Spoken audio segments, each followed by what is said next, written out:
NCP নেতা সারওয়ার তুষারের বিরুদ্ধে আবারও গুরুতর অভিযোগ আনল নীলা ইসরাফিল।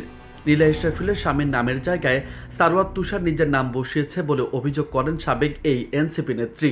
অভিযোগ করেন আইনগতভাবে জালিয়াতিরও। শনিবার বিকেল 4টায় সামাজিক যোগাযোগ মাধ্যম ফেসবুকের এক পোস্টে এমন অভিযোগ করেন নীলা ইসরাফিল। ফেসবুক পোস্টে তিনি লেখেন, আমি নীলা ইসরাফিল। ওই দিন আমি ঢাকা মেডিকেল কলেজ হাসপাতালে ভর্তি ছিলাম, সম্পূর্ণ অজ্ঞান অবস্থায়। আমার নিজের নাম, পরিচয়, জীবনের সিদ্ধান্ত সবকিছুর উপর আমার কোনো নিয়ন্ত্রণ ছিল না। আর ঠিক সেই সুযোগে সারওয়ার তুষার আমার স্বামীর নামের জায়গায় নিজের নাম বসিয়ে দিয়েছে। এটা কোনো ভুল নয়, এটা আইনগতভাবে জালিয়াতি।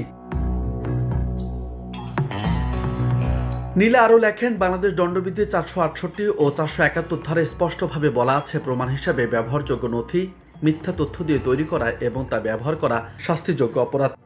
এছাড়া বাংলাদেশের তথ্য ও যোগাযোগ প্রযুক্তির আইনের অনুমতি ছাড়া কারো ব্যক্তিগত তথ্য পরিবর্তন করা অপরাধ। আমার অনুমতি ছাড়া আমার পারিবারিক পরিচয় বিকৃত করা মানে শুধু আমার সামাজিক সম্মানকে আঘাত করা নয়, এটা আমার মানবাধিকার লঙ্ঘন।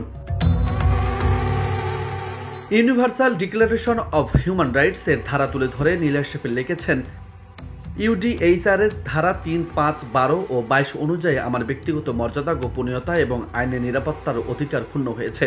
হাসপাতালের নথিতে এই ভুয়া তথ্য ভবিষ্যতে আমার বিরুদ্ধে ব্যবহার হতে পারে, আমার সামাজিক ও আইনগত নিরাপত্তাকে হুমকির মুখে ফেলতে পারে।